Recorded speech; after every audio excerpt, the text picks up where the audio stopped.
Hey guys, and welcome to this week's edition of Eagle News. My name is Tessa. And I'm Jenna. And let's get started. So next week is Spirit Week. We've done it all week this week, and we're also going to be continuing it next week. Monday is Spooky Movie Monday, Tuesday is Terror Film Tuesday, Wednesday is Way Back Wednesday, and Thursday is Throwback Thursday. So make sure you dress up and support.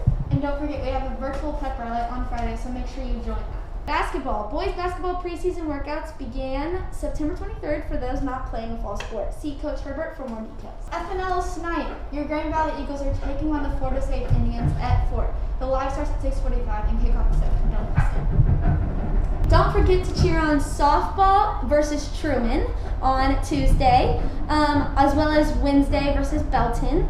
Soccer Tuesday versus Raytown at GB, and Wednesday versus Fort Osage at GB. Volleyball Tuesday versus Truman at Truman, and Thursday versus Fort at Fort. Also, don't forget, girls golf has varsity districts and conference Monday, October 5th. And boys swim has a varsity duel versus Raymore on Wednesday, October 7th. I heard swim has been working really hard before any of us wake up. Let's go see how they're doing.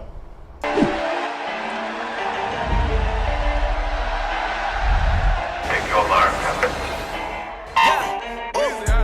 We gon' wake your dog up about that cash, Play out, put them demons on your earth, I got too much power, don't make me mad, I'm too rich to send a hit, you better be glad, Deep down in them trenches, stuck up in his dentures, cut down in the clipboard, now we back in business, pull up in my hood, these niggas be acting different, they gon' keep it cool cause we'll whack them, living to die, we dying to live, had to sacrifice my life just for my mom and kids, beefing with some real killers, they at my mama crib.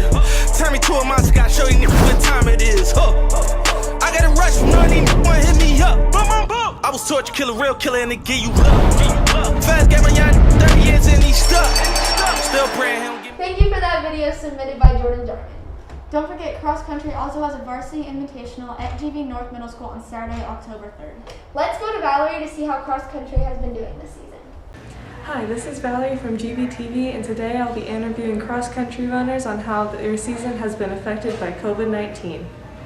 So, just to answer the question about how cross-country has been impacted by COVID, honestly, one of the biggest things that we have started doing to protect the safety of athletes is limiting the number of fans. I know most places are not allowing fans at all. Some places will allow home fans to attend, but outside of that, we've really limited a number of individuals.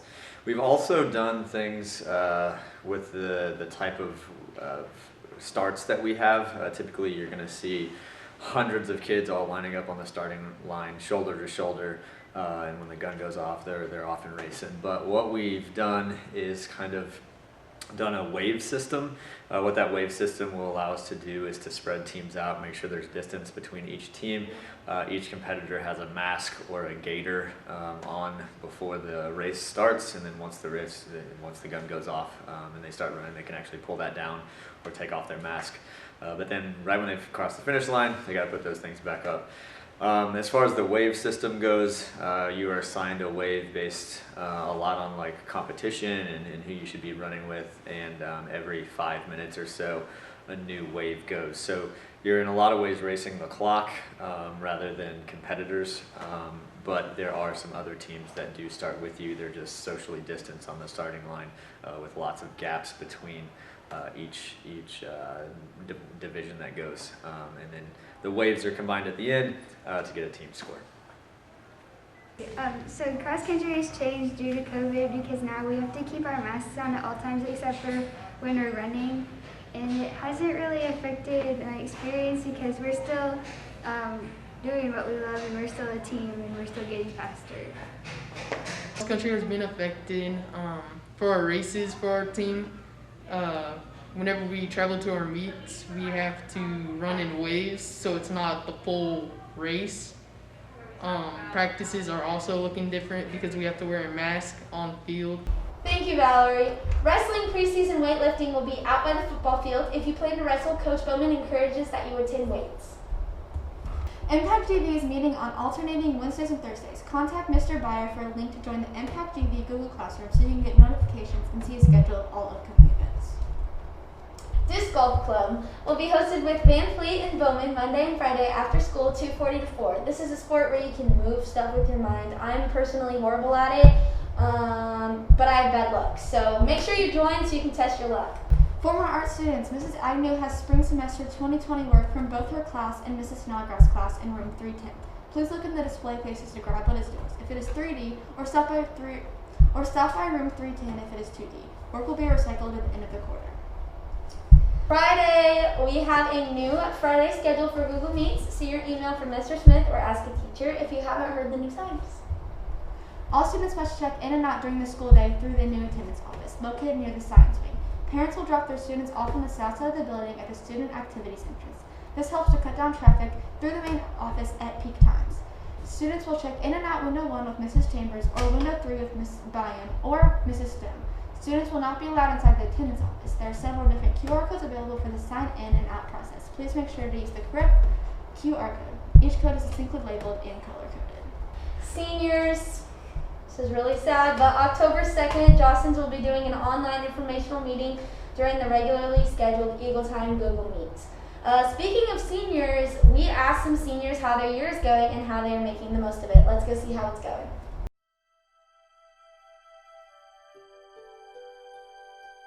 I'd say it's actually really crazy, but at the same time, we're able to get work done.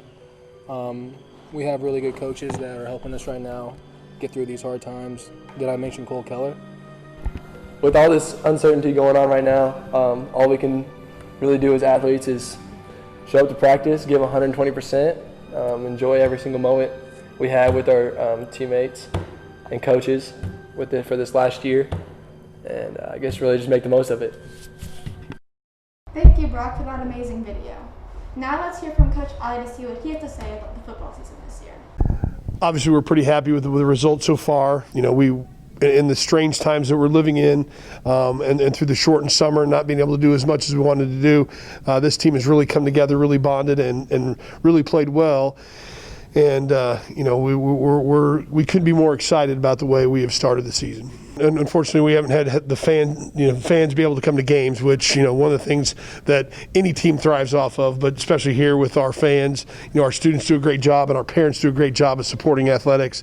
And, you know, we love them in the stands screaming on Fridays. That's been hard to adjust to. You know, at the end of the day, we tell our guys, you know, ultimately we're getting to play, so, you know, not having fans here isn't very good, but we get a chance to play. So, you know, we're not able to travel the whole team, you know, which is we felt was going to be a problem with the team bonding thing, but that we've gotten past that. We don't get to use the locker room facilities like we used to because of, you know, trying to keep them clean and keep kids out. We're on a hybrid schedule, so not everybody's got a chance to be in the locker room. You know, so all the things that go along with the COVID, our gentlemen have done a great job of adapting and overcoming too. So even though we're in a strange situation, and we've been in a strange situation since, March? You know, we're leaving school and having Zoom meetings or virtual Google Meet, whatever meetings we're having. You know, we're planning for the season, but we're not knowing if we're going to have a season or not. And so we finally got released in June to have a couple of weeks of workout. We got all of July, which was half the summer we usually get. But I'm telling you, the guys maximized their efforts through that time period and have got us to where we are today. So even though, you know, it is strange times and the COVID situation has affected everybody, you know, I love this group and the way they've overcome the obstacle that's put in front of them. They continue to get better every week. One of our strengths is just, you know, I think as a team, it's been very hard to work on team bonding and trying to come together, but we've done that. They've been able to, under the leadership of our seniors and some other players, they have been able to come together as a group, as a whole, and it shows every game we play. So that's one thing we're very happy about, and we're obviously feeling the strength. You know, we also feel like we have pretty good offensive and defensive lines. You know, we've had some great offensive and defensive line play. You know, we played some bigger schools than us, some schools that, as we watch on film, have been very physical, and we've matched them for, you know, pound for pound physicality, and even giving up a few pounds against a couple of the teams. They were clearly bigger than us, and we pretty much, you know, handled the line of scrimmage, which to win football games you got to do. And so we're really happy with that. We feel we have good skill positions on both sides of the ball. So, but everything begins and ends up front, and one of the biggest strengths of us, and the reason we're 4-0 is that both lines have played very well. Thank you, Coach Allie. To all of our podcast lovers, be sure to check out our podcast at GVHS Eagle Media on SoundCloud and listen to some stories from your GV students. If you want to see more from your Green Valley students, check out our website, www.gvhseaglemedia.wordpress.com. Make sure to follow us at GVHS Eagle Media on Twitter, Snapchat, Facebook, YouTube, and Instagram because we let you guys know and post a bunch of links to everything. And that wraps up this video. Have a good week, Eagles. We'll see you next time.